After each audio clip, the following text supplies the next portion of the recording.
Fáilte a Cháirde Gael, and welcome to episode 92 of the Rebel Matters podcast. This is an extra special edition of the Rebel Matters podcast because it's coming out on a Monday as opposed to our usual Friday slot. And the reason for that is that we are releasing this episode to coincide with International Women's Day 2021. The 8th of March has been used to mark, celebrate and acknowledge the struggle of women in some shape or form for over 100 years.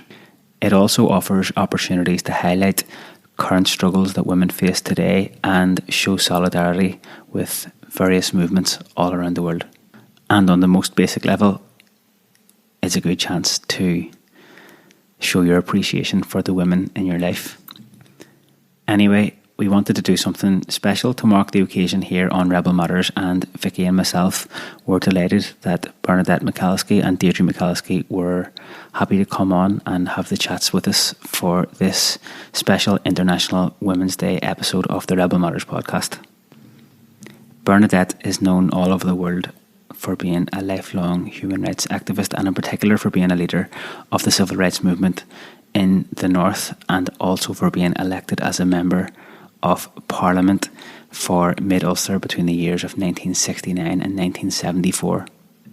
While on tour in America in 1969, Bernadette was given the key to New York City, which she subsequently gave to Eamon McCann to present on her behalf to the Harlem chapter of the Black Panthers. And she was gravely wounded in a loyalist gun attack when she was shot 9 times, along with her husband Michael, who was shot twice, whilst their 3 children, Roisin, Fintan and Deirdre, were in the house in 1981. Deirdre, who I've known for about 20 odd years, is currently an assistant director with the National Children's Bureau. She also worked for Belong NI, the Northern Ireland Human Rights Commission and also Amnesty International.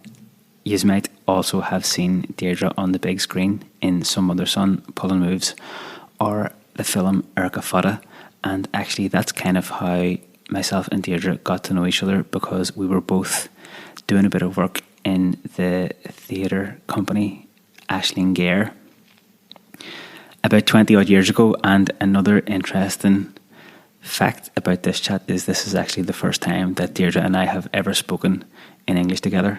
As is usually the case with the Rebel Matters podcast, it kind of forms a good starting point and introduction to the guests, and then the invitation is there for you to go and find out more about it in your own time if you're interested to do so. And if you do want to find out more about Bernadette and the civil rights movement, then just go to Google and YouTube, and that is a good starting point. There's plenty of material there. In the chat that's coming up here, you'll learn a little bit about the current work that Bernadette and Deirdre are doing at the minute. We spoke about women's role and the recognition that they're given for that role in the conflict and the political struggle in Ireland. We touched on Bernadette's trip to America in 1969. Deirdre speaks about her awareness of what was going on all around her as a child, and we finished up the chat by looking at various elements of struggle in times gone by and the kind of lessons that we can take from that and what we can do going forward to make a positive contribution to struggle, revolution, well-being, life, and I suppose sustainability and happiness as well is kind of where we finished up at. A few small things before we get stuck into the chat. First of all, I just want to say a massive thank you to Bernadette and Deirdre for taking the time to come on to the podcast. And secondly, I want to give a massive shout out to long-term friend of the podcast, supporter and ever-present soundboard, Cathal McDavid. Cathal has been a pivotal influence on the direction of the podcast at critical times along the journey so far, and we've had many long, deep and meaningful conversations and debates about episodes after they have gone out, mostly as we were roaming the streets of Cork late at night. Anyway, the reason that I'm giving Cathal a shout out today is that a couple of years ago I got a phone call from Cathal about 10 o'clock at night or so, and he was saying that he was after getting clamped in Cork train station, in Kent train station, when he was after coming back from a work trip to Dublin. On the train, he got out and found that his car was sitting in the car park, unfairly shackled with a big yellow clamp on it. And the mad thing was that Cahill actually had a valid parking disc showing in the window of the car, so we weren't really sure why the car got clamped in the first place. Anyway, we took it upon ourselves to deface the clamp as best as we could. We drew a nice few pictures with Sharpies on the clamp and left a couple of nice messages in Irish on the clamp for the clampers whenever they came to take the clamp off. In the meantime, Cahill had to pay €120 to get the clamp released, and also got in contact with the clamping company to let them know that in no uncertain terms that this was a miscarriage of justice and that he shouldn't have been clamped because he had a parking ticket, a valid parking ticket shown in the window of the car. Anyway, between the jigs and the reels, Cahill was at home in Newry recently and found a letter that was addressed to his good self.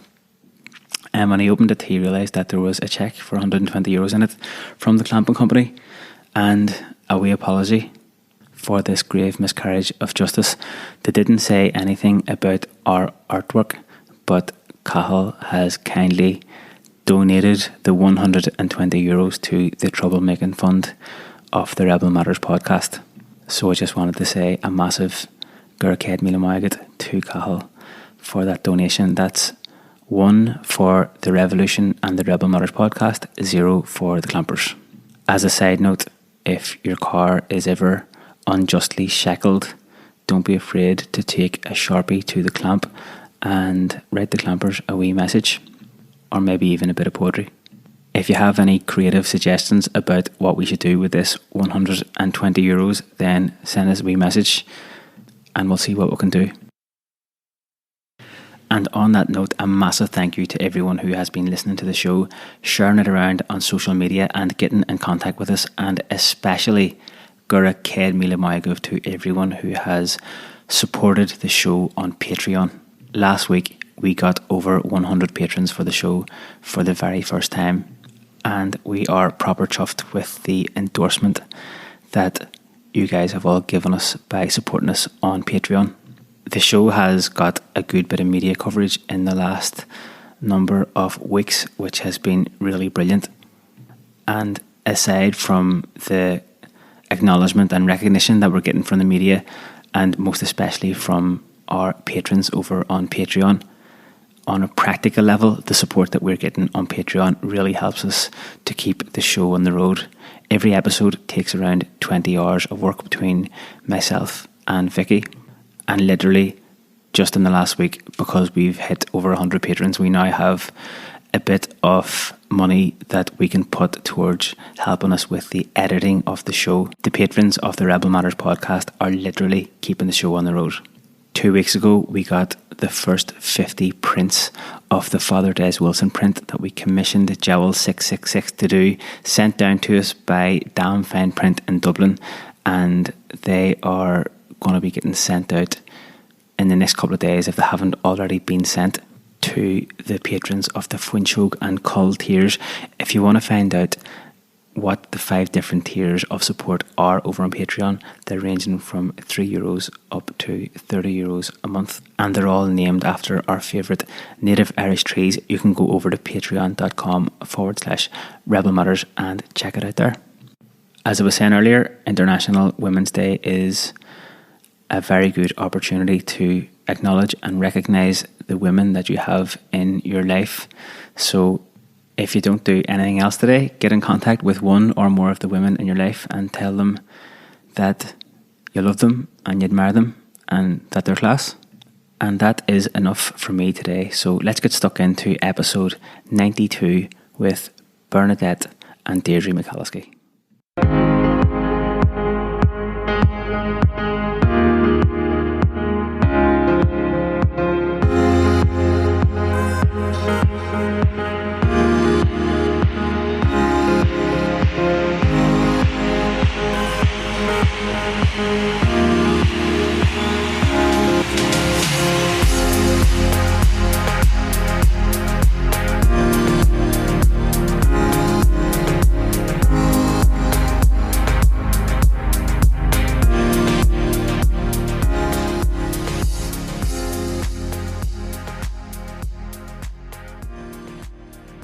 Míle maigah ar dúspáire as páirteach lecu sa pácréalaí tá fáilte romh. We're going to release this episode on International Women's Day, which is historically a time to acknowledge and reflect the women who have kind of struggled for rights and equality, and also, I suppose, for showing solidarity for international causes all around the world. So I'm really looking forward to having a chat with you both. I was thinking maybe to get us started, could you just tell us a little bit about the work that you're both involved in at the minute? Go you first, sure. Right, I'll go first then. I'm chronological order. Age before beauty, I know. That's right. Thanks, Mama. Thanks. Johnny Shin. Well, I'm currently working from home as a requirement of my employer on account of my age, which I'm kind of annoyed about, but I have to put up with it and be a good COVID citizen. So I've worked in STEP from 1998, 99. Well, I was there before, but I've sold my labour, as it were. I've been employed in STEP. And STEP, as it's now just called, started its life as South Tyrone Empowerment Program because it was a post-conflict program in the council area. And it started off as a wee network and group of people who didn't fit the peace story, which was really about, depending which way you wanted to look at it, it was about a fracture in the community along sectarian lines, or it was the next stage of the denouement of a fight for a united Ireland. But the people who weren't in it were, and whose stories and whose life experiences were kind of sidelined through it all, were women and children and people with disability and travellers and people with mental health issues and people who were just poor. And we lived after we were shot, we lived up in River Park, best days of our life, Deirdre, eh? One way of putting it, yeah. But I grew up on a housing estate in Cookstown and reared my own children up until the time we were shot in the countryside, and then went back to we were displaced people, let's say, there's names for everybody. So we were in River Park, and River Park was really such a poor, impoverished estate that they couldn't even protect themselves from the risks of having people who'd already been shot at coming in to live in their estate. So the estate wasn't about 50% made up of people who were emergency housed because they'd been intimidated out of somewhere else, either by the political violence or by domestic violence or just a number of things.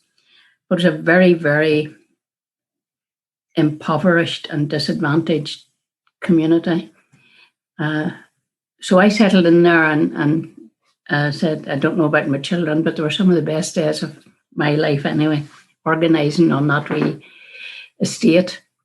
And so STEP and a number of other groups like that came together to build we were Gorgonas, to build that wee network called South Tyrone Empowerment Program. So basically it was myself and our wee group working with women and children on a very poor estate. Another group of people who were working with people with physical disability.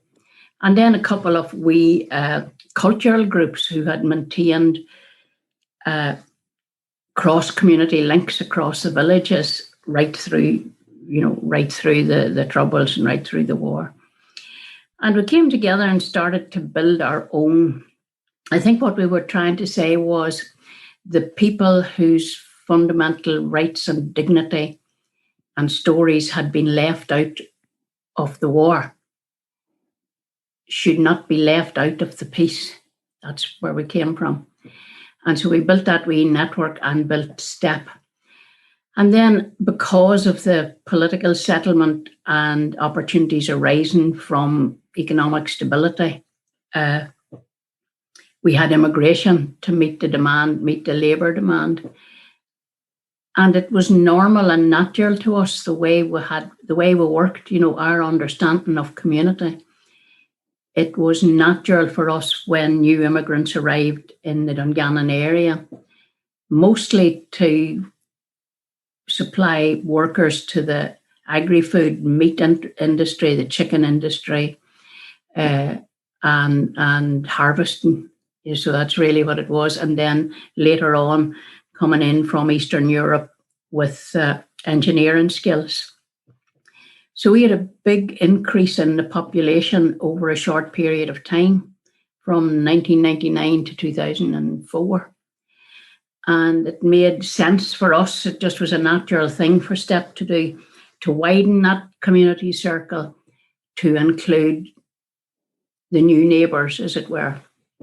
And so we very much became the heart of migrant rights and support and integration and help and solidarity for that new community. And I suppose sometimes I explain it best by saying the work we started to do, we always saw it from a human rights and equality perspective, and we always saw peace from Butris Galli's long bit, which was one of the things that brought us together, was how many of these awkward people like me actually had read the United Nations Butris Galli's Agenda for Peace. And it was one of them things, I thought nobody ever read that but me. And it was just something that those of us who founded STEP basically had in common, even though we mightn't all have entirely the same view on it. So we were fundamentally, that's what we were doing.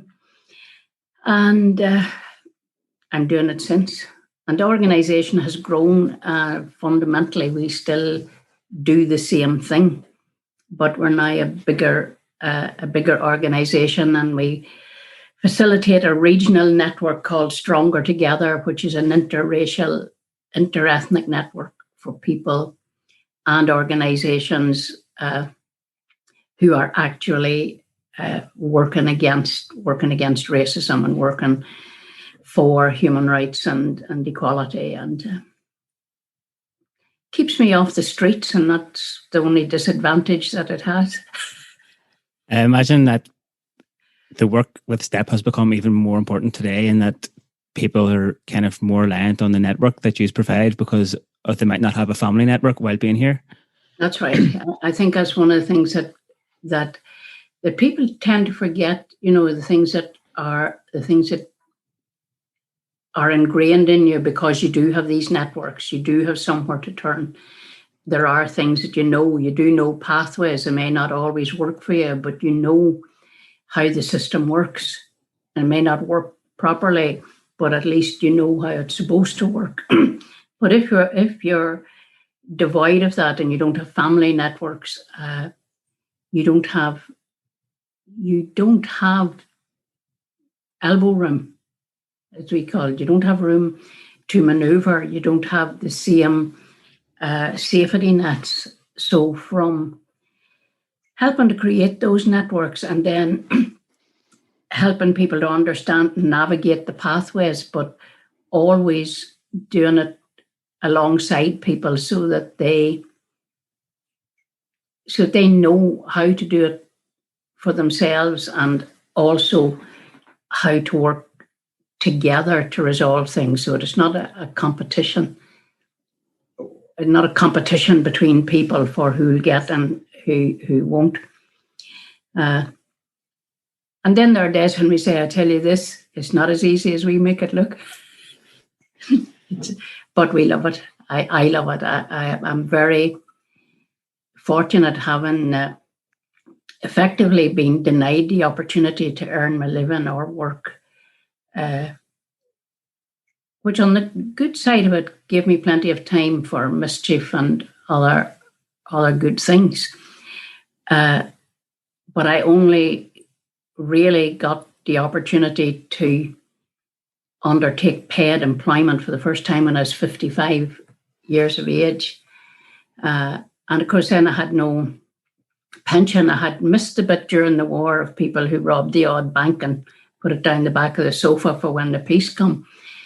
So I had no reserves either.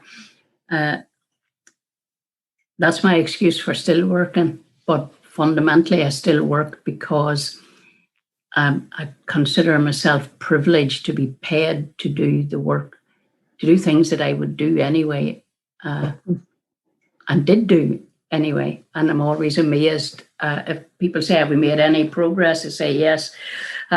I went to jail for doing what I now get paid very well to do. And Deirdre, as we were saying earlier, this is the first time that we've ever spoken as Berla to each other. We did well to get this far, in fairness. Yeah, and what a public outing it is now to be. It feels a wee bit here speaking English. Yeah. It feels a wee bit alien. Mildly embarrassed, but yeah, we'll push through. What do you be getting up to these days? What I be getting up to, minding myself in my good manners. I'm working for National Children's Bureau, and it's a fairly big children's charity with a kind of focus on evidence and research and trying to get that as close to children and families and the people that support them. So it's interesting. I've actually been there, I think, 7 years this week, which is like the longest I've ever worked anywhere. I think it's like a 5-year, like Stalin's 5-year plans. That's me. And then I realised I had 2 maternities in the middle, which accounts for it. So the end could be now. But it is. It's interesting and it's challenging for me too, Amla, because it's a very, very different way of working. I came into National Children's Bureau actually from a project that was located at STEP. It was funded with Atlantic Philanthropies, and I was running the Belong program at that time, which was a family support program for Black minority ethnic children and families across the Southern Trust area. And I had gone from there to there, from the Human Rights Commission, and from Relatives for Justice to the Human Rights Commission. So it's the first time that I have worked for such a long period of time, a step away from children and families and communities, because most of my work is really about, I'm not a researcher, that's not my background, I don't have an academic background in any of this stuff, so there's another side of the house, if you like, that do all of that, which is brilliant. But the work that I look after is more about, right, well, how do you get that into the hands of people who actually have either responsibility and remit or power or capacity to actually use that for the better, to change the lives of children and families and communities?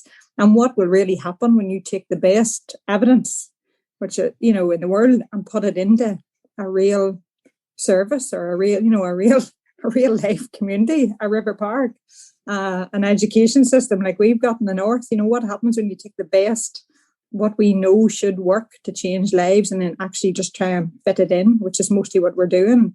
And how do you actually encourage or motivate people who've been doing it a different way to do something different and to do something better?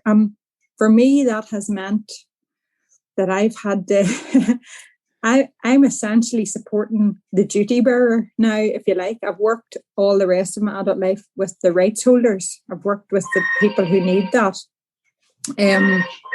who are entitled to have that support in their lives and to have a quality of life. Now I need to I'm strengthening the hand of the duty bearer, if that makes sense, So it's a funny place to be. It's been challenging for me, but it's been really eye-opening, because just the sheer amount of knowledge that there is in the system, for me to see that and to see how little of that ever makes its way down to children, or especially children, but any community, how little of that they hold. And if we say that knowledge is power, it's an eye-opener. And I think it's still important work. It still needs to be done. That's how human rights work. We're entitled to know about our rights and to have them fulfilled.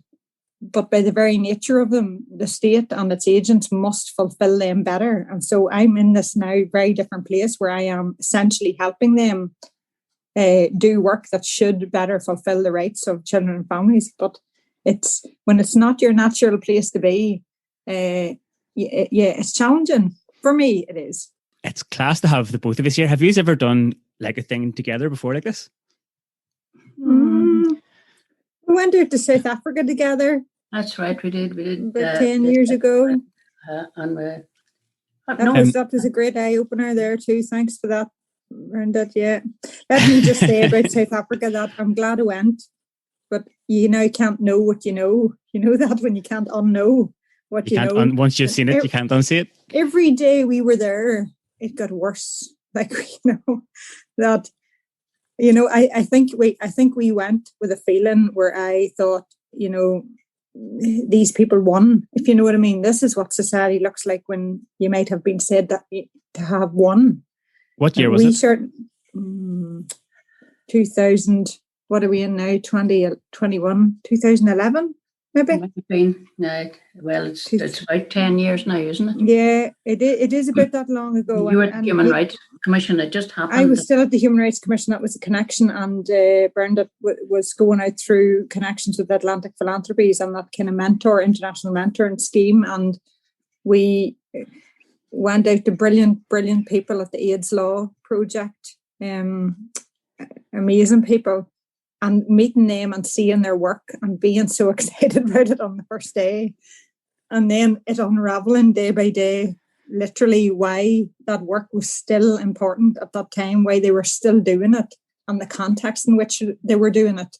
So we went from, inner city, we went from Johannesburg into shanty towns. We went from there to the illegal, the literal encampments that people have built on dumps that are entirely illegal and therefore totally unserviced. So there's no sanitation at all. No one lifts their rubbish. They've put up their own lightings to go from that. And then we went on out to see the people taking refuge in the church, who were essentially, those displaced people from other African countries coming in, who were a rung beneath that again, and absolutely isolated and brutalised. And it was, I swear to God, listen, as Margaret Darcy would say, I swear to Karl Marx. I mean, I found that so difficult, because I think I went hoping for more than we have got here, hoping to see what that might look like and what we might still get. And I'll tell you, by the end of the week, it was terrifying to think the ANC are running the country. And this is children falling down a hole that's meant to be a toilet at school and dying. I mean, it literally, it was a frightening experience in terms of getting your eyes open to what we sell in terms of peace, externally, what we nearly market as peaceful solutions. And we're doing it here too. Don't look over there, look over here. It's shiny. I found it terrifying. That's being honest.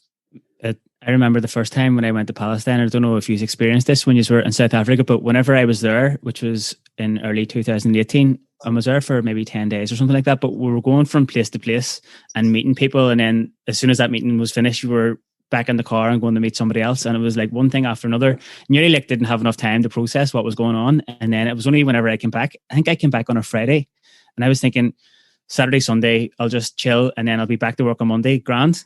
But see, by the time Monday came, I was an emotional wreck. Like, I wasn't able to do anything for a couple of weeks afterwards, because of the fact that it just, everything kind of had a chance to kind of sink in or something like that. When I was getting ready for the chat, I was just kind of thinking about what we would talk about. And I actually remember, Deirdre, me and yours first conversation. This is going to be good. We were both in Ashling.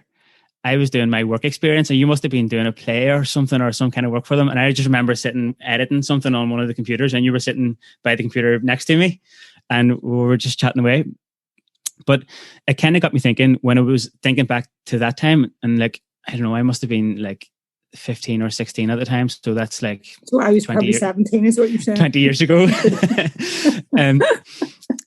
But you see, looking back now at that time, and even like further back than that, like, I really have a feeling that me and my brothers, we weren't just raised by our man and dad, we were raised by kind of a community. And it was like people were looking after us, or we were learning from other people. And when I was looking through, kind of just doing a little bit of stalking on you on the internet earlier, Bernadette, I seen a transcript from a talk that you gave at a Clarnaman conference, and there was one little kind of excerpt from it that really struck me, that I thought might be a kind of a bit of a starting point for a wee discussion. So this is it. It was, you were referencing the war, and actually I'll read the whole paragraph. It says, "Now the war exists for me. I'm not a soldier in the war and never have been. People may not like the war, they may not agree with the war, but the war exists. It's been a reality for me and my community. It has filled graveyards, it has filled prisons, it has created orphans, it has left women particularly, and I'm not simply saying within my community, but has left women particularly carrying a workload which does not simply entail community organising and debate. Within the only lives that we have got a very complex dynamic existence of caring welfare, holding each other's head above the water, interchanging positions. When I'm the comforter, you're the bereaved. When I'm the bereaved, you're the comforter. Or taken on collectively in a very unstructured way, caring for each other's children, and caring for each other's families." The initial question, Deirdre, that I was going to ask you on the back of that is, how much of an awareness did you have of the kind of the different things that were happening around you when you were a kid? Because see, now looking back from when I was a kid, I have these like really vivid memories of like being at meetings where I'm just like given a couple of pounds, told to go down the road and get some juice and crisps and come back later on or something, or just sitting there bored to tears, like wishing that we could just go home. Or even being at events that I didn't really like. I still find myself Googling like, who was at there? Must have been some kind of a funeral that we were at around 1994, and I remember where we were and who we were talking to, but I didn't know what actually it was at the time. And I'm looking back now, thinking, realizing the significance of some of the stuff that was going on. But I suppose at the time, like when you're like 10, you know there's something going on, but you don't really know like exactly what's happening. And I suppose later on then I have like recollection of becoming more interested in the debates that were going on around the table, like all of the dinners in the Culturland, sitting there. Like I could probably do like a wee time lapse of me from being like a 6-year-old sitting there to being a 20-year-old and becoming more interested in what was happening around the table at the time. But I was just really curious to ask you, like, of like kind of what kind of awareness did you have when you were growing up? It's a funny question, Amla, because you know it's one of those things where you only have the experience that you have, you know, and not makes sense to you as well, in much as you're saying it, which is, you know, what's that like? Bernadette, it's your mummy. I have no idea what that would be like if she wasn't your mummy. I don't know. And there's an ordinariness, I suppose, in the day-to-day of anybody's house or family that, you know, has very little to do in any case with what your parents are doing, if you know what I mean. There's still dinners to be made and there's still something to be sorted out for school. And so all of that ordinariness is definitely there. I mean, I think there are, in the timings of our childhood, as you say, where you place them, then you can look back and say there was something particular happening at that time. I mean, certainly I was born in 1975. So the first and second hunger strikes, you know, even before the shooting in our house, the first and second hunger strikes were already part of your early childhood. And so, as you describe it, there's a whole community and network of people around you. So, you know, yes, we're at home, but there are times there when we're not at home, any of us, because it's not safe for us to be at home. So we're not there, or we're not with our parents because they don't want to take those risks with us when, you know, Miriam and John and others have already been shot, and they're you know, where you have other things happening. But so as children, you're right. There's actually something you still only see in that through a child's eyes. There's still only Patricia O'Farrell and Cathal McKernan's The Chemist Shop, and Patricia and Campbell and the rest of the Campbells, that are people around you who are looking after you. And they are looking after you, certainly. And it's a bit like the experience that you described. There are days when, yes, you're a child and there's something happening and you have to go on ahead. It used to be a great trick in our house. With me and her, would be in great competition if there was somebody coming in, because there wasn't a lot of it happening in our house, if you know what I mean. Mummy was out and about maybe, but there were times when there were people at the house, or yes, the living room door is closed, but there used to be a great trick in our house to, offering to bring the tea just so you could get in to see who was there, or get a snippet of what they were talking about, offering to go in and lift the cups. And them saying, God, they're great girls. And you'd have elbowed the other one out of the way to get in, just to be a wee bit like, and I was an earwig. I mean, I would have had, I was sent away for the glasses that could hear through walls and all those types of things out of the comics. And it was really, that you could see downstairs. But yeah, and I suppose, look, the shooting at the house at the time, my boys are the age now that me and my wee brother were then. They're 2 years, but Arfit was only coming 2. I was 5.5, Ocean's 9.5. That's all a very young age at which otherwise our parents were not overtly bringing us into their political life or making our home life any different than anybody else's. But that came to our home, so they had no choice in that matter. That came to our home, and then it's very clear that there's something else happening here. So we're now in somebody else's house being looked after while they're in hospital, and that goes on for a long enough period of time. And then, other children aren't too quiet about telling you what they hear in their house. They can fill a few gaps in for you if you're not sure who your mummy is or what's going on with them for you. And I suppose everybody reacts differently to that. There's 3 of us, and we probably have all reacted differently to that and done our own thing. And looking back, as a child, my reaction was probably just to become a limpet, like where Bernadette went, I went. And that probably was a bit of fear of not letting her out of your sight, But I enjoyed that, And so, yes, I did go to meetings, and I did go places, and I did shimmy up to see what was on and what was going on. I probably took as much of an interest as any, as a child that you might, but it was much about getting in the car and singing. We did great singing went on in our cars. I also remember Mummy saying, God love them if they have us bugged, like listening to this. This is the quality information here that they're going to be getting high upon the gallows tree the whole way down the motorway, So, there's an awareness and an interest that develops, and some of it isn't maybe big P or constitutional politics. It is that experience of growing up in River Park and knowing that ours is a house that people come to. It's a house to come to use a phone because they haven't got one, to ask for, a lift to the hospital because they need it, because they can't go into their own house because they're afraid, all of those things, and or because nobody else in that estate would open their door to them. So that awareness of knowing that that this is a place that people come to for help. I think it's funny now in the work that I'm doing. I do a lot of work around infant mental health and early years. What we now know about brain development and neuroscience, and you have an interest there as well. Like what we now know about the mirror neurons, like how children's brains are fired and wired because they learn and experience what they see in all kinds of ways that we maybe weren't aware of before. So the chances of us maybe, not growing up with an interest, not just in politics, but in people, I think that all shapes you. And yet, as I say, we've taken different paths, and I find myself in a place now where it's not that I need or want to do maybe more overtly political work, but there's a really strong internal compass, as Cormac, my husband, talks about the internal compass or external compass. Cormac too, how much of the read of that do you take from your gut and from inside yourself, and how much do you need to know and hear from other people to give you a read that something's right or wrong? So I think that internal compass is strong to say you still know if something sits well with you or doesn't, and it can be the smallest thing.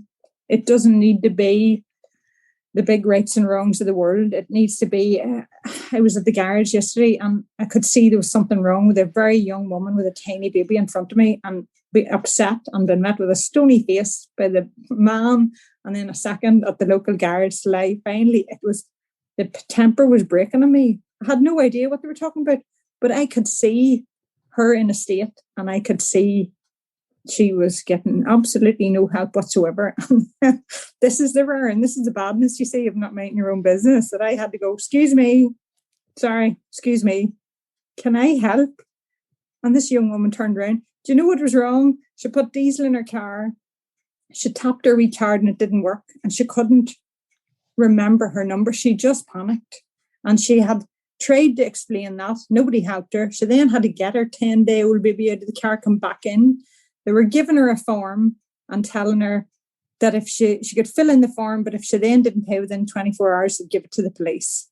And I just said, could you put it up on that thing? Could you just put the diesel up there again and just beeped it with my card? And the young girl just burst out crying. The woman in the shop never yet said, do you know her? Or you must be minted, which I'm not. But do you know how much that girl owed on her diesel? £16.27. And she lived a couple of miles away, that they wouldn't or couldn't have said, look, call back down, or don't worry about it. Take a minute and ring somebody. The temper that boiled in me in that, Anna, was as much as would boil in me for something on the news tonight. That just not seeing, and not being able to treat somebody with a basic dignity of being a human being, or being able to put yourself in their shoes, or see what that would be like. And maybe you know what it's like. I know what it's like to get yourself out of the house with a baby, like never mind encounter something like that.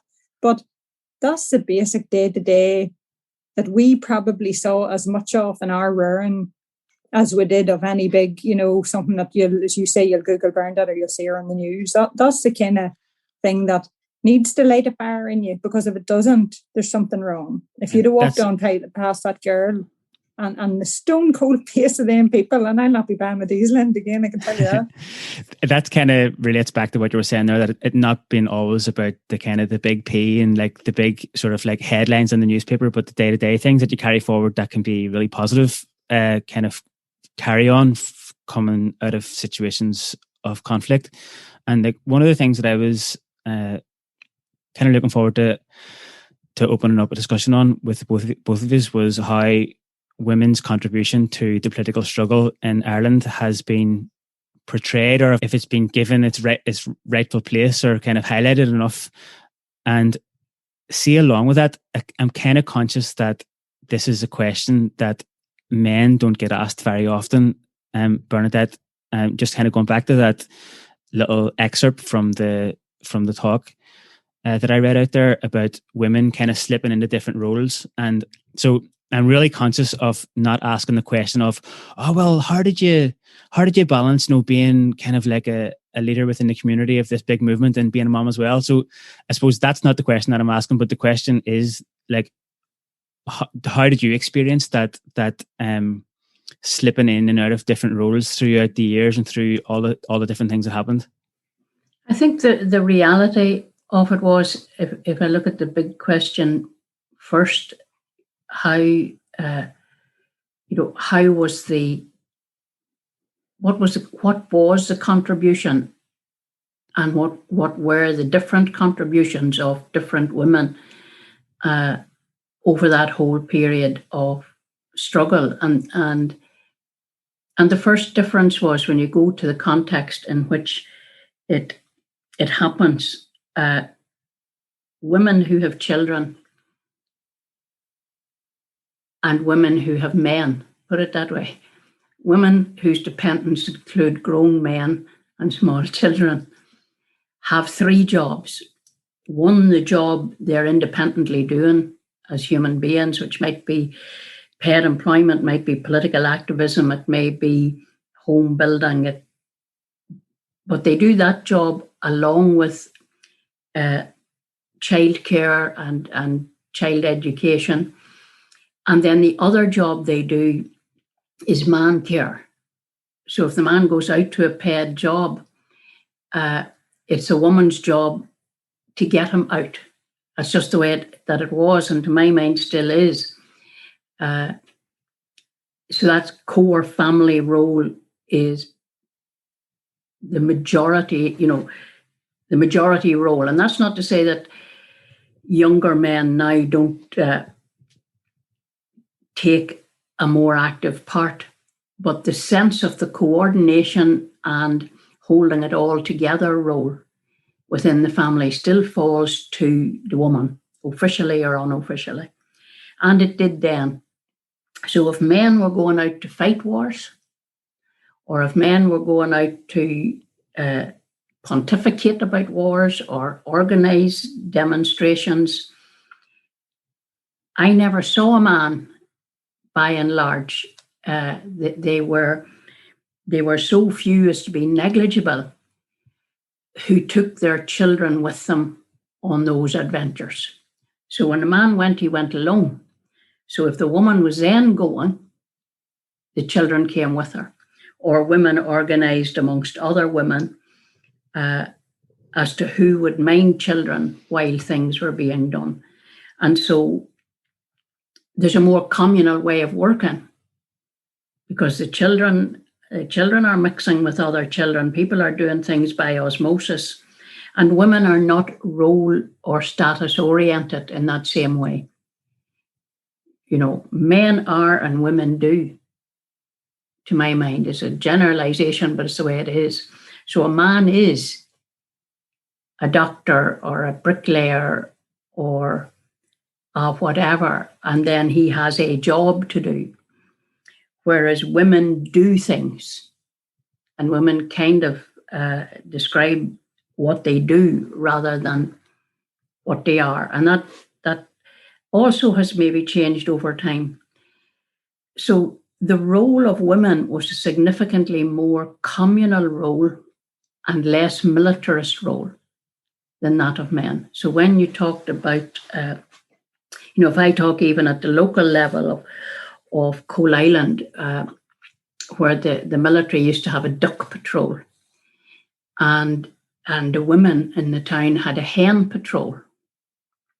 And it was a very simple device that Madge, who used a walking stick and was thereby known as the chief of staff, Madge, it was her idea, and she organised it, that at any time the military patrol came out of the police station, which was usually to patrol the town and then pick up young lads in the street and stop and search and harass them.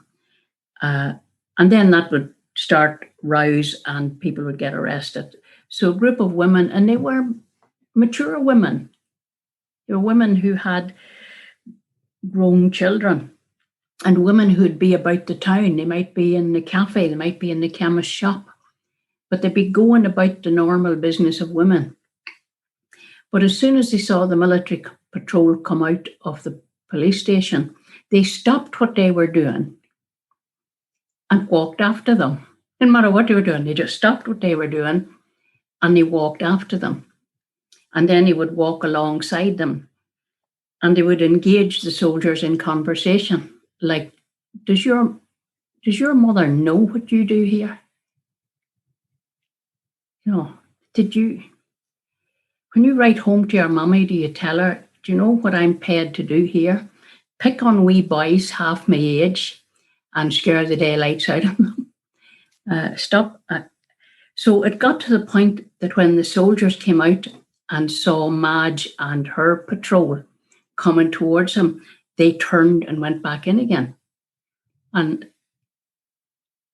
that was a totally non-militaristic, spontaneously reactive response to that element of control that gave people heart and encouraged other people to join in, so that it got bigger. It got to be the bit that when the soldiers came out, women in the street followed them, and the soldiers couldn't come out. The soldiers had been brought in because the police wouldn't come out, and the soldiers used to escort the police out.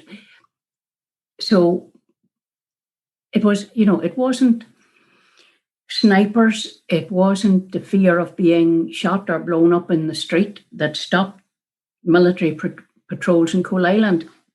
It was Kathleen Doris, who just, by the way, in passing, is Michelle Doris's granny. But it was Kathleen Doris and Madge and Peggy and Philomena and Oliver Carr's mum who did that. But that's gone. apart from people who live in Coal Island and know that, and me telling you, that's not an integral part of the struggle.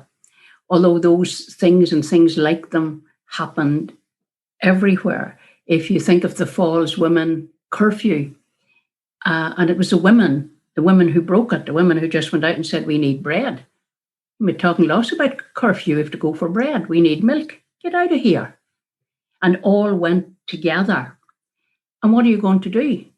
What are you going to do? A bundle of women coming down the street saying, we're, basically not so much shouting bread and roses for International Women's Day as bread and milk. We have children to feed. But when the history of the struggle is then being recorded, because it was profiled as the struggle between the Republicans, as it were, between the IRA and the British Army, and it got narrowed largely into that, then anything that wasn't in that became secondary. And then when you began, and that's not where women predominated. So all of the mass action, all of the community action, all of the solidarity action, as I said, in the people who carried wakes and funerals and family breakups and men going to jail and women and children with no income when they went to jail, and the best of good stuff coming out of very poor households to go to the prisons while there was hardly enough to feed the children left at home. And the work of the prisoners' dependence funds, getting everybody to gather up to ensure that didn't happen. And sorting out men who went to fight for Ireland's freedom and were brutalised and come home and beat their own women.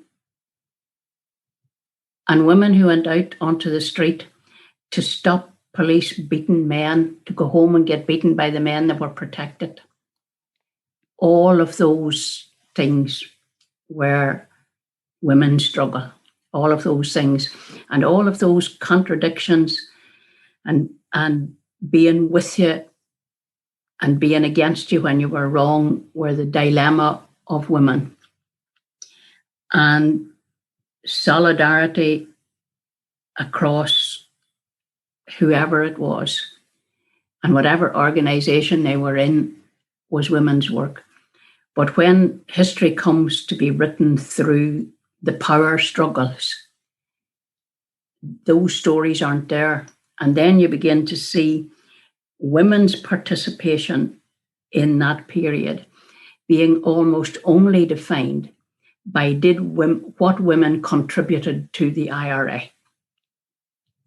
as opposed to that wider struggle. And what was lost there was the learning about organising and the learning about solidarity and the fundamental humanity.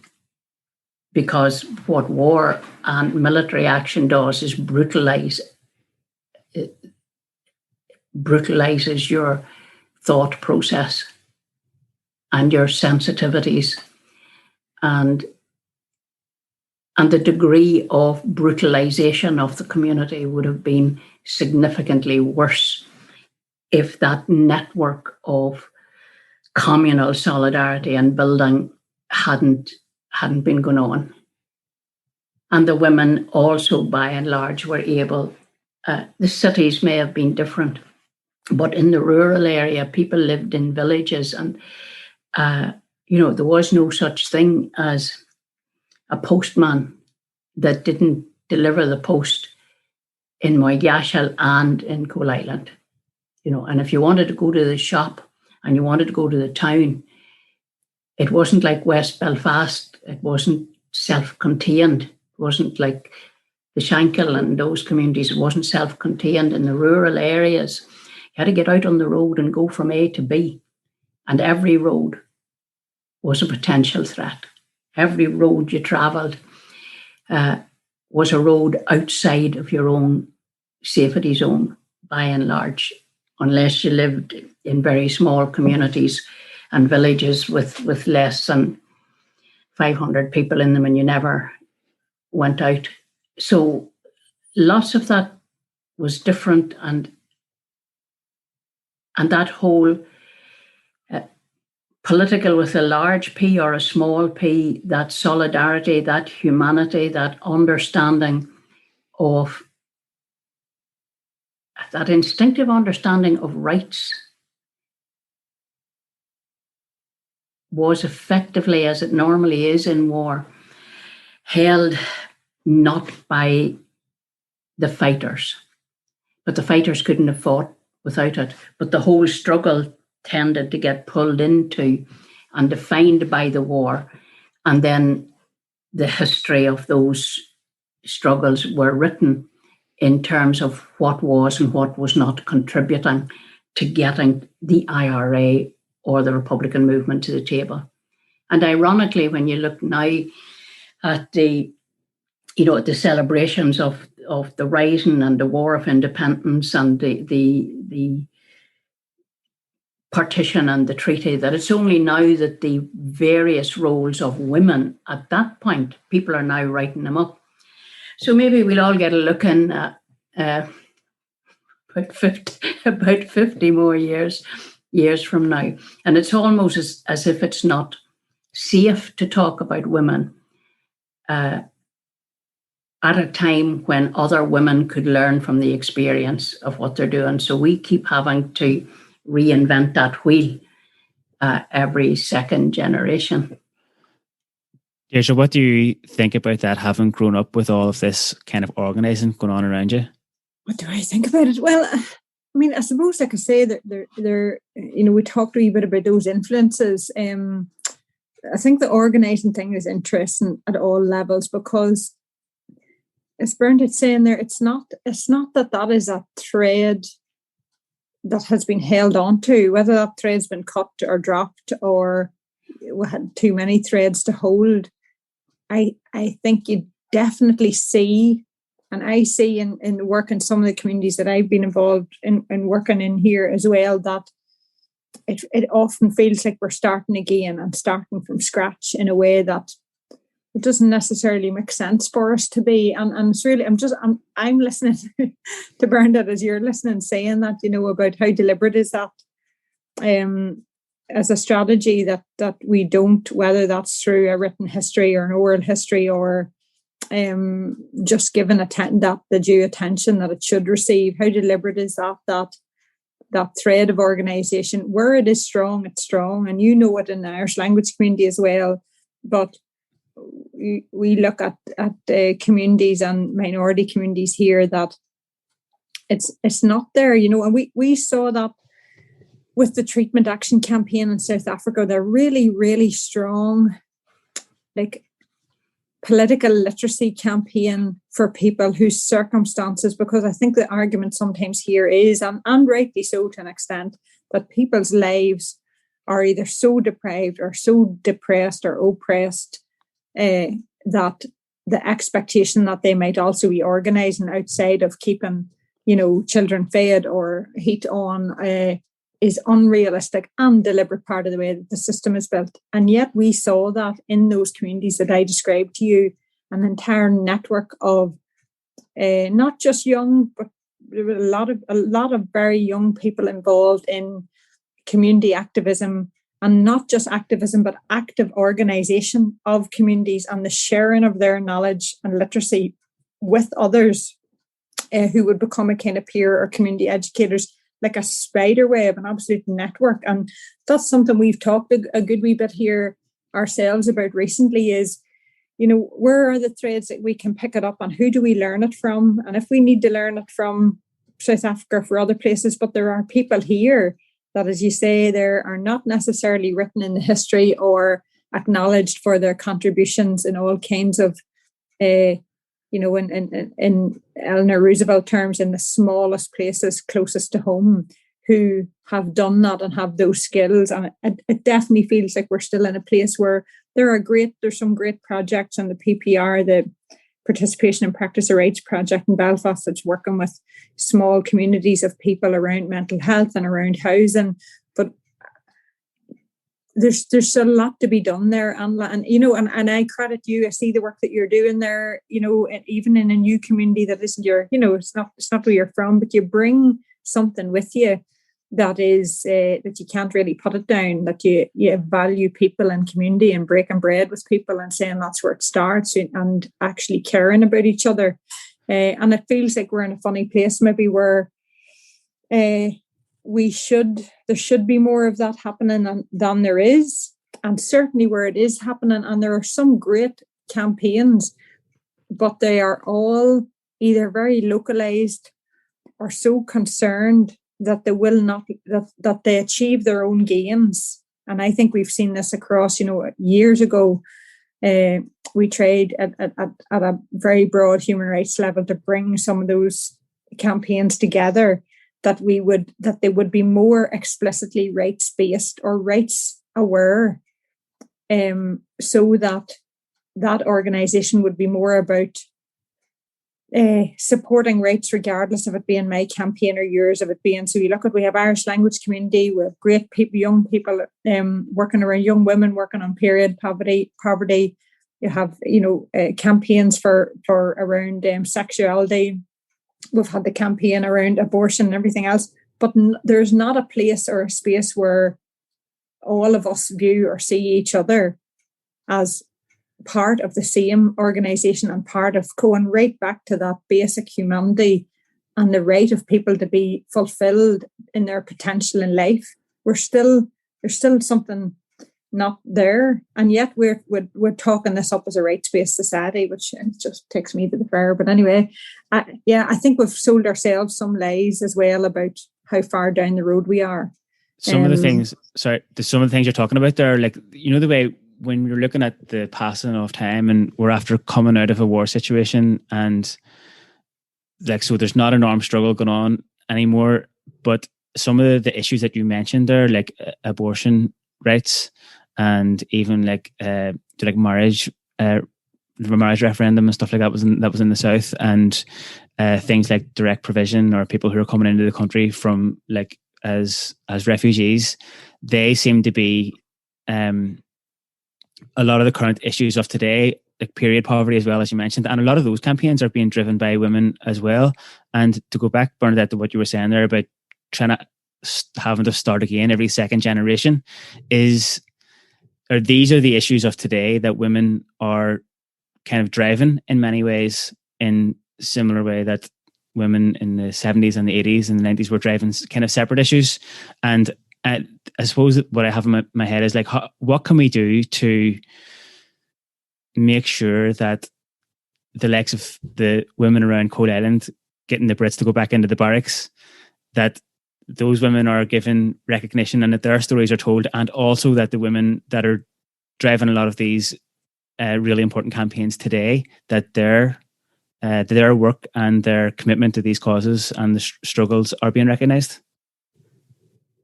Well, I think there's two things, and there's, I suppose, responsibilities on both sides. I say what should be happening, and then I don't do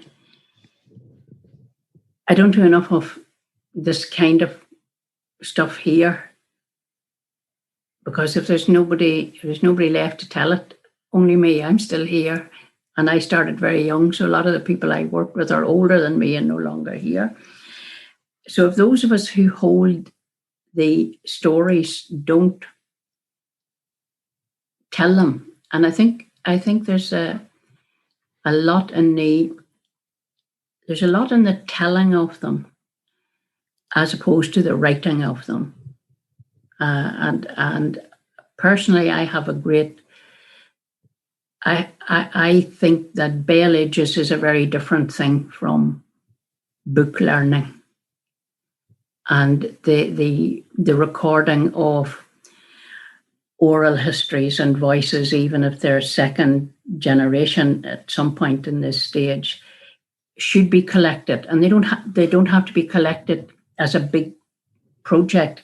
People should be talking to their grannies at really what people should be doing, and everybody else's granny and their next door neighbour, about everything. Because one of the things that fascinated me about the Repeal the AIDS campaign was that there was an assumption by most of the young women in that campaign that their grannies would be anti-choice, that their grannies would be anti-abortion.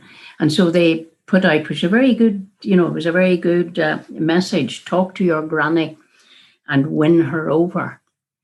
And when all these young women talked to their grannies, they knew a damn sight more about abortion than the young women knew.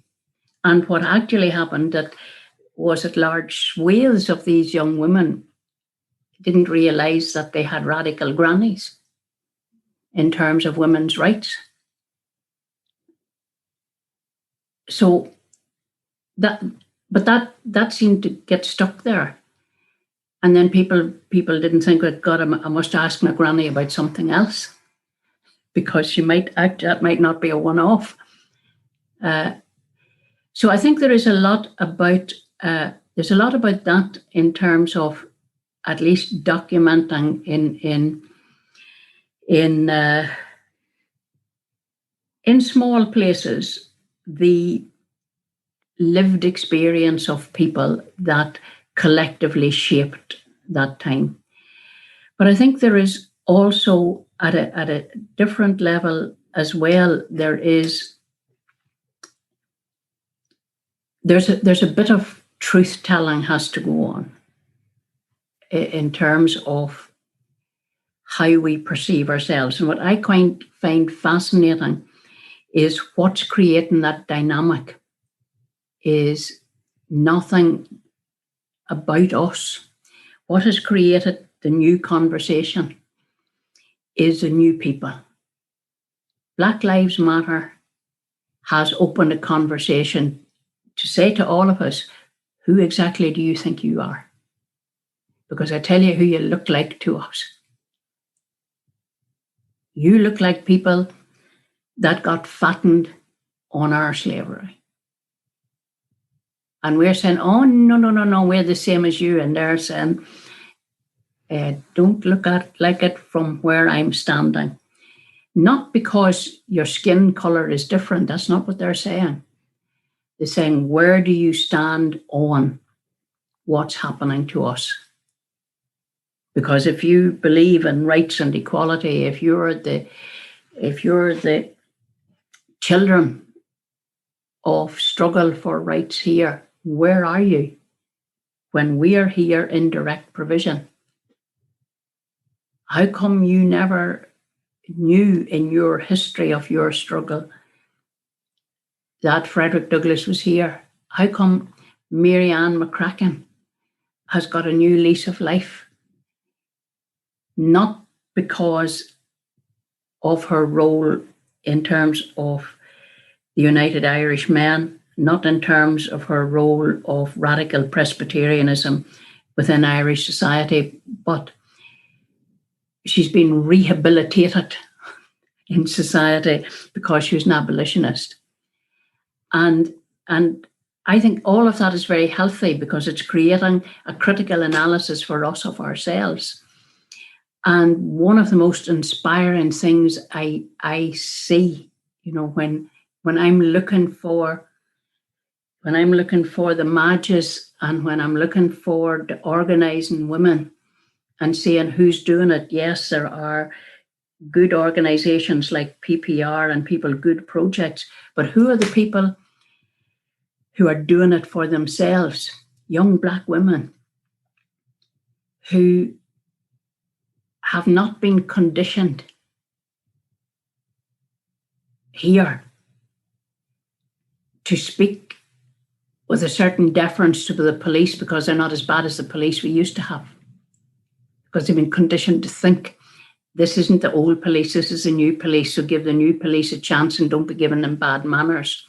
These young women spell it out and say, excuse me, Mr. Policeman, is your job actually to protect the citizens or to pick on Black people? Because it looks to me that that's what you do. And then you have to answer that question. And you're not trying to find the peace and reconciliation gloves to wrap it up in, and some consensus and non-provocative way that might not offend a police officer or might not disturb the balance of the peace. By pointing out to this man, he's doing a lousy job of being a police officer protecting the citizens. And they spell it out how it is. And they're not afraid to organise. And they're not afraid to hold people to account. And they're not afraid to speak. We speak of speaking truth to power. They're not afraid to do it. And they're not in strong positions.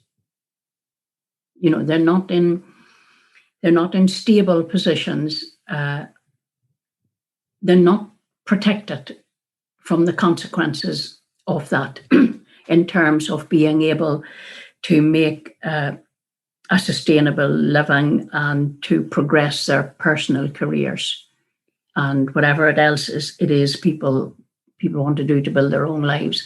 So there's a great deal of inspiration around the young immigrant movement, and particularly around the Black Lives Matter movements that I see.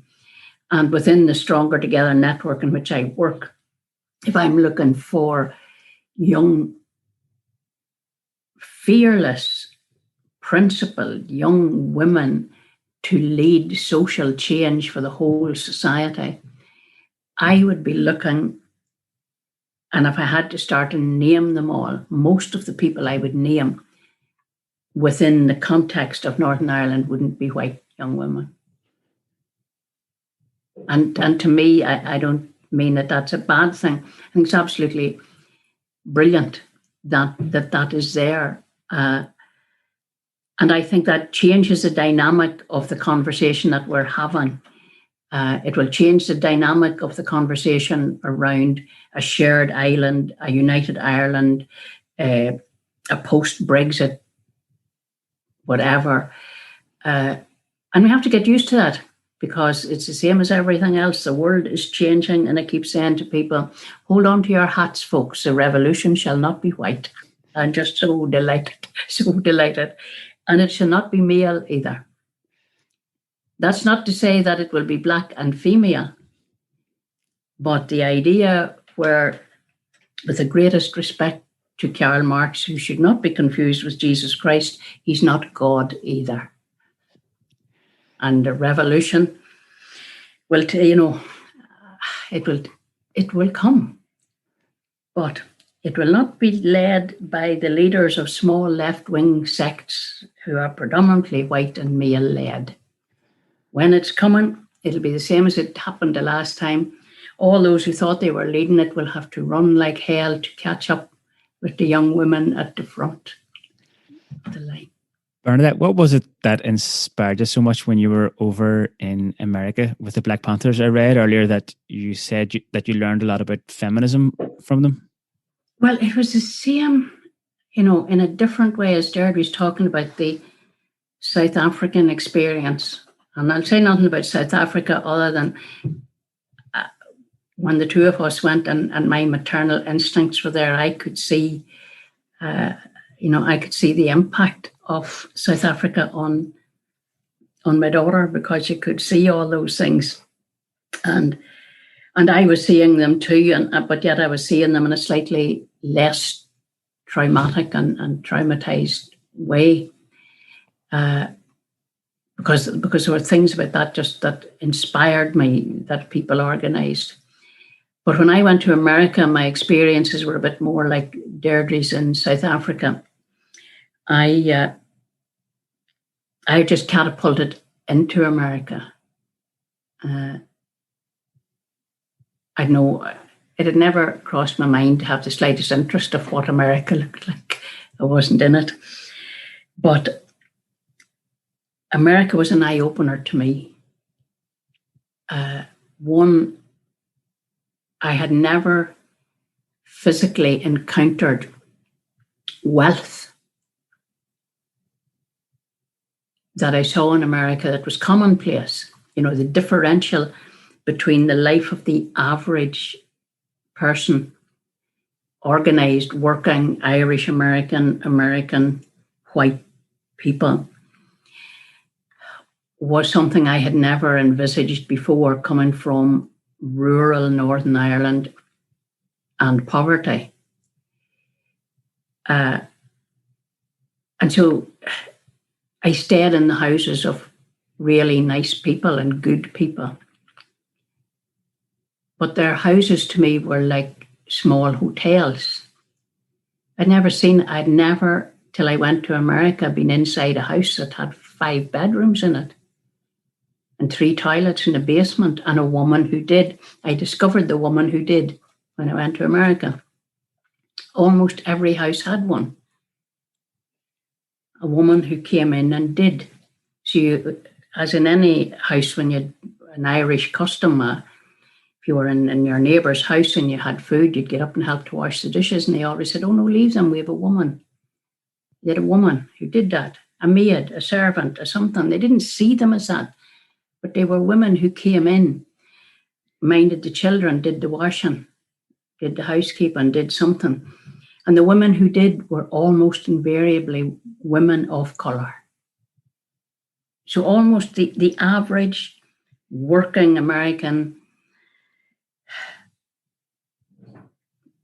successful person with whom I was lodging. And I'd never seen it, and I'm looking at that difference. And I could see the people who had an attitude to those people, but they were servants. You know, they were the housekeeper, they were whatever, but they were beneath them. Didn't say they treated them badly. They were patronising, and the people were beneath them. And as Deirdre said, what's in you is in you. And every time I saw it, I'd say, why do you do that? Why do you? And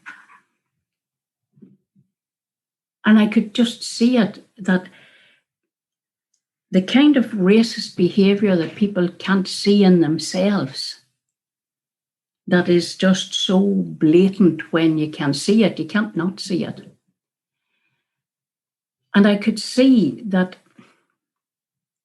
if I relocated everything about me to America, if I relocated my social economic position, my second-class citizenship in society, the fact that people didn't know whether you were an improvement because you were half educated, so there's a prospect you could be civilized, or there was no excuse for you having been educated for misbehaving. But one way or the other, if I had been relocated to America, I'd be a person of colour. That's what I understood. This is my place, is my social, economic. If I lived here, these are my people. This is my community. These are my neighbours. Because at home, I don't know anybody. I don't know anybody who lives like the people I'm currently mixing with. I don't know anybody who lives like the people I'm being carried around to meet like some kind of trophy. I'm coming to speak. And the more I go to meetings and the more I hear from them, they sound like people I don't even want to be with. So I end up arguing. I end up doing this at these meetings, and that word gets out on the street. I don't know how that happens, but that word gets out on the street, or you're seen on the TV program, and there's a lot of that publicity. So the more I opened my mouth from the point of view of the Irish community, the more I put my foot in it. But the more I opened my mouth, the more people who are actively involved in social change and radical politics in America start saying, what did I hear on the because they never heard that on American television before. Never heard at that point young white people challenging racism. Young white people saying, I understand I'm not allowed to say socialism out loud. So if we can just get over that, first of all. And I'm going to say socialism just to break the ice, because I'll probably say it 3 or 4 more times before I'm finished speaking. And people, you're just being funny. People go, you could just see people going like this. She's going to talk about socialism. So the more then I went to public gatherings to speak, the more young Black people turned up at them, and the more I realised they weren't welcome. And so by the time I'd got from New York, where I had, because this was what was happening in the big Irish American controlled cities. You go and meet the mayor, you get the keys of New York, the Philadelphia Bell, the keys of San Francisco, whatever else they give to passing dignitaries in some other city. And you gathered up this trumpery and moved on. But each time they were getting more and more worried about what the hell is going on here. Who is this young woman? Who sent her over here? And the civil rights movement are being contacted and saying, why did you do this to us? They promised to send somebody over. They sent Frank Gogarty. Frank was a local CRA dentist and was much closer to Republicans than me. So while he solved some of the problems, he didn't solve the civil rights conservative NICRA problem, which was interesting because the Communist Party were supposed to be running it. But by the time I had got across to Detroit, it had got to the point, well, I refused to meet the mayor of Chicago. I just, when I got to Chicago and realised the mayor of Chicago was waiting to greet me, I said, I wouldn't get out of the car. I wouldn't. I couldn't. You go, how could you go and, yeah, I know there are people who can shake hands with Prince Charles, but I'm not one of the number. So I couldn't do it. And I never on that occasion actually set foot in Chicago, other than at the airport, because I was put into this limousine to be taken to City Hall, and I wouldn't get out to meet the mayor, so they swung me round and put me on the plane again out, and I was never invited back there for years upon years. So, but for me, when I'm trying to figure all of this out, I was also the darling of the American women's liberation movement. And then I discovered they also had women who did. And I said, well, hang on a minute, what kind of women's movement is this? If it's made up of white, professional, liberal kind of women. And I was very bad once because I did the way I described it, but that's the way I saw it. I said, just all these women's liberation women who are in possession of a small dog, a quiet man, and a woman who does. And they were women of a class which was not mine. And they did not seem to have a political understanding of what was happening in the Black movement. So then I started to meet Black women and ask them about the women's liberation movement. And they said there was a Black feminist movement. And so that's how I learned most of, because people will then tell you should read this and read that. So my first feminist readings were bell hooks and Black feminist readers. I don't think I ever got around to reading Germaine Greer yet, because that's just where it was. And then it ended up that I left, that was a whole different story. I left and came home. I'd had enough of that. And they'd had enough of me. And then I realised I had no passport. That's a whole different story. How did I get to America with no passport? There's no way I could have gone other than through the diplomatic channels of the Irish government. There's no other way that would have worked. So they probably weren't too pleased either. That was a mancog technicule. They wouldn't be making a second time. But it meant that I'd independently no way of getting back until I'd negotiated my way out. So when I got home, then this was starting. This, I was back. Eamon McCann was sent out. So I said, when you're there, give those keys, your keys with you. And we had agreed that he would take the keys with him when he was going, and give them on my behalf to the Black Panthers, who had more need of the freedom of New York than I did, because they were being slaughtered in it by the police and everywhere else. But people in America quite rightly said that I, in fact, had such a traumatic impact on the Irish-American community that never was healed till Gerry Adams went over and smoothed their ruffled feathers to a tune. They certainly have it in for socialism over there. I was sitting at a dinner table in New York there just before all of this kicked off, and there was an Irish-American there who he just went off on one about socialism, and I kind of looked up, and one of my friends was sitting beside me. It was actually Liam Oak, and I just felt his hand coming onto my leg and just tapping me on the leg to get me to just settle down again, because your mom was paying for the dinner.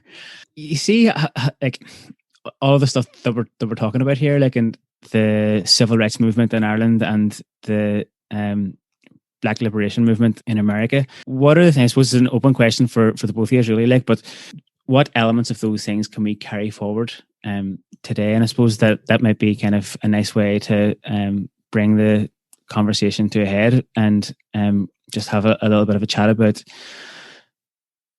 I suppose, in one sense, how do we make a positive contribution to women's struggles today, but also just in general terms, like what are the elements of things that we've learned from those different periods of struggle and kind of applying them to where we're at today? I think as you're talking there, Anneli, whether it's those civil rights movements or, as you say, they're big struggles for freedom and justice. And I think that's a kind of, ever will it be so, that those bigger battles have to be won. But I think, looking even at this year and the kind of way that we've needed and had to live has changed our lives. I think we'll have to pay the closest attention to those small places close to home, to what family life looks like now and what that might look like for the girl child, for how we rear boys, for how we do that, because those are going to be the young men, the young women, that being at home and being, I have two boys, and who they are and how they view women will matter, and there's nobody going to rear them, only me, Cormac, do you know what I mean? And therefore those networks, it's bringing everything that you talked about there in terms of those social networks, the family supports, the community that you live in, what young people see and hear and grow up in, the expectations they have, the confidence they do or don't have in themselves. And I think identity is a big part of that. And, you talk there about those young Black women who know who they are because they have no choice but to know it. They know who they are and they're reminded of it on a daily basis, exactly who they are. But that positive self-identity that at the core means you don't need to go out and challenge somebody else's. That's something that has to be built. And I see a lot of, not only young people, but I see a lot of people in our communities who just aren't that sure of that, of who they are or who they're not, or what their identity is, or how confident they feel in it. So those smaller, cold-faced community places and spaces and conversations, I'm interested, you said there, Bernadette, about like the power of the podcast or these types of just communications that people can listen to and hear and think about in their own time, rather than being educated and told, and checking in if did you get it and could you be marked on it. They matter, and yet we have to have an eye to those bigger issues. So it mightn't look like it from where we're sitting, but of those young, of that kind of 15 to 19-year-old, like young people, 1 in 4 girls worldwide is not in training, education, or employment in that age range, compared to 1 in 10 boys. That's massive. So with the movement that we have in the world, you have to have an eye to that. When 1 in 3 girls or women has experienced some form of physical or sexual violence, then that didn't happen but from the person who is closest to them in their home or their family or the community. That happened in some type of intimate relationship or close relationship. And then we know that the poorest women, so never mind the worldwide bit of it, the poorest women, that the Marmot Review, Sir Michael Marmot, which is UK, kind of wide, the poorest women are dying. Their lifespan is getting shorter. When in any kind of, that fundamental kind of mental and physical well-being, our health, when the lifespan of everybody is getting long. We're all living longer, but not here. It's not the poorest women. Their lives are getting shorter. So it's finding the place in between the big things that need that vision and forward plan and that organisation that you're talking about, and then not missing what's under our nose, exactly how we are in all of the human relationships that we create for the children around us and what to see. Because as you have become the man that you are, I knew as a child, you have, we're the sum of all those parts, and you can see, as you say, an adult, the benefit of that. And yet we know that there's children and families that are, it might be step, but there's nobody else looking the road that they're on. And so becoming ingrained in them is a sense of that being beneath, of being less than.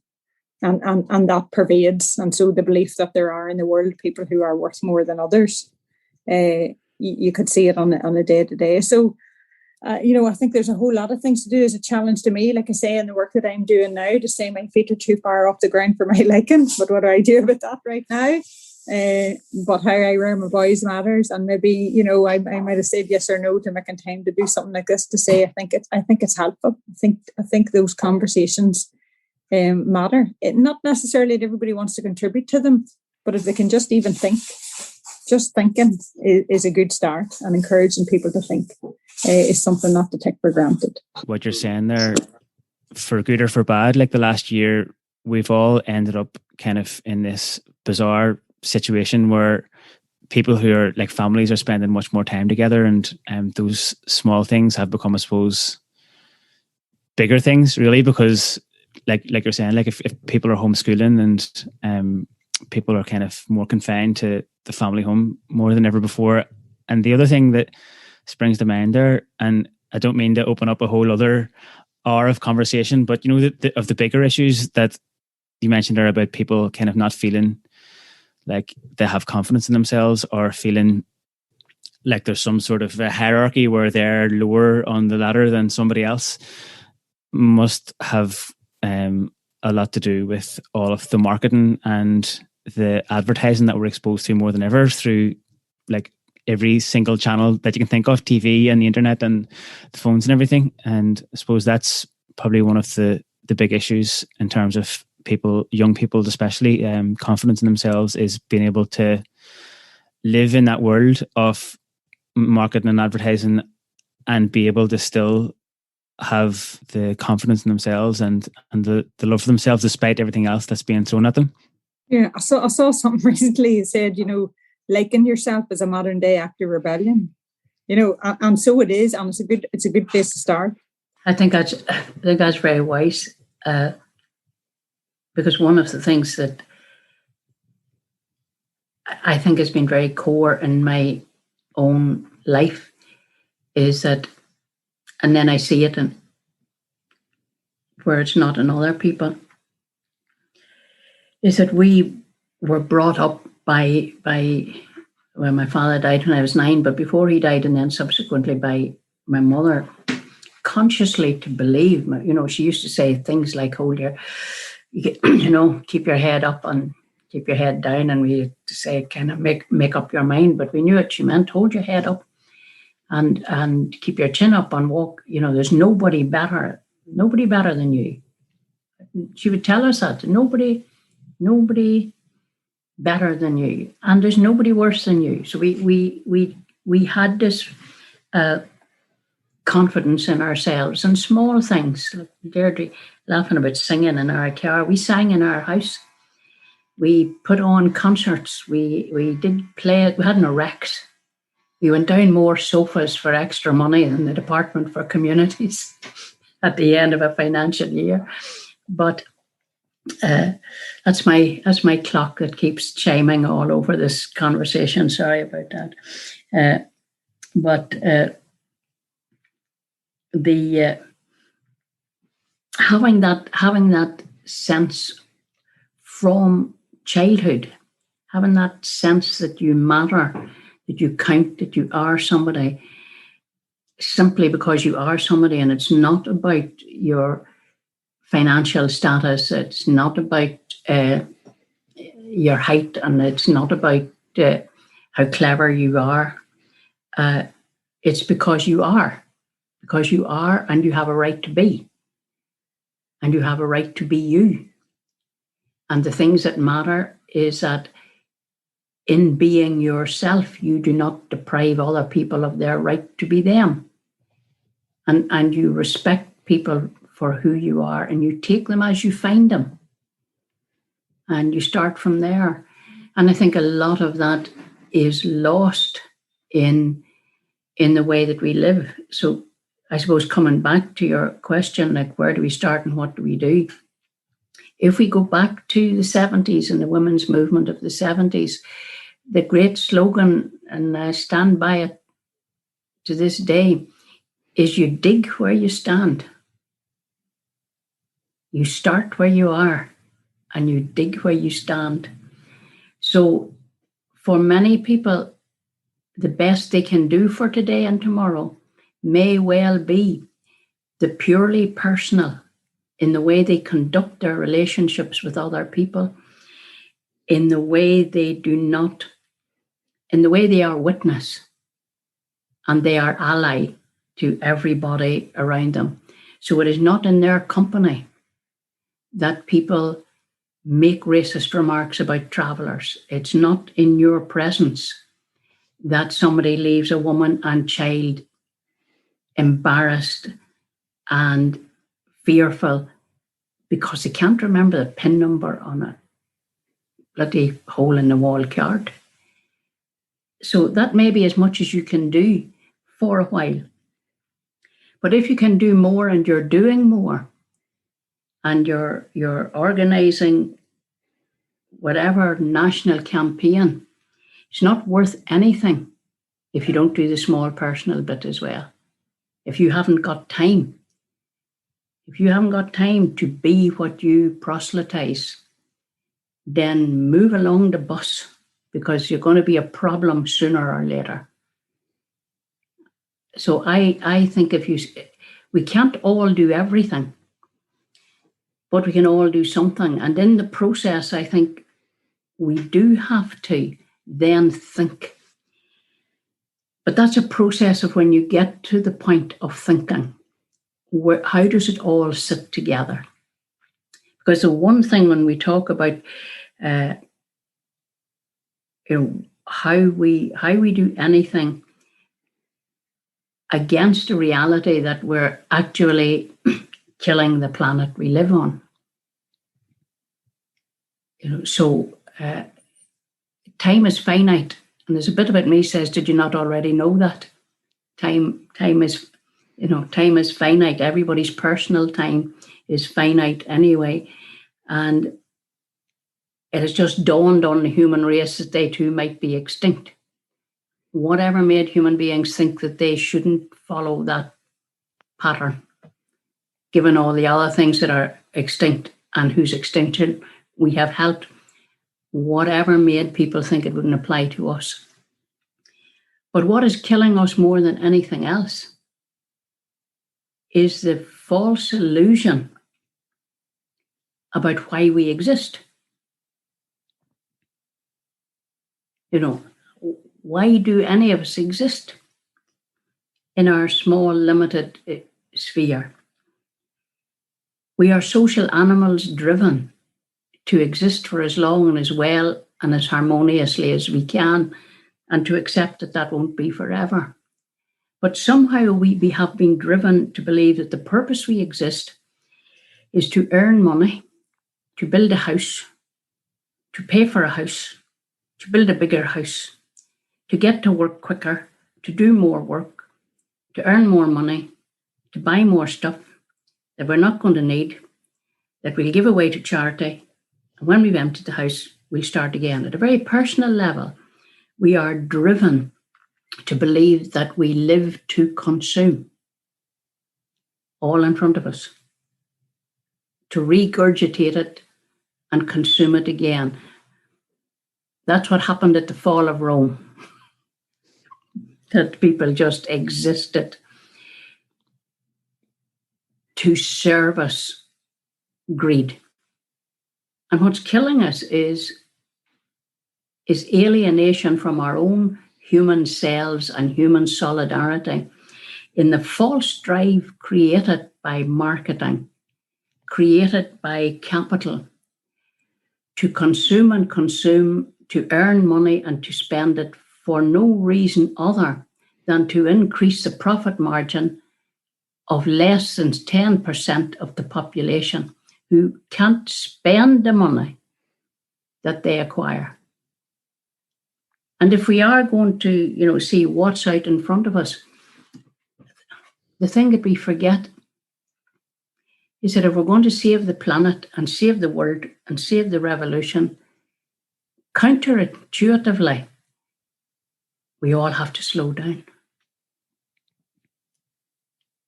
We just all have to slow down because we are on a speed circuit to self-destruction at an individual level, at a local level, because everything has to be done today. Everything has to be done tomorrow. Everything should have been done yesterday. It's making us ill. At an individual and collective level, it's making society ill. We talk about people who have mental health problems because they cannot cope with a mentally ill society. It's society that's sick.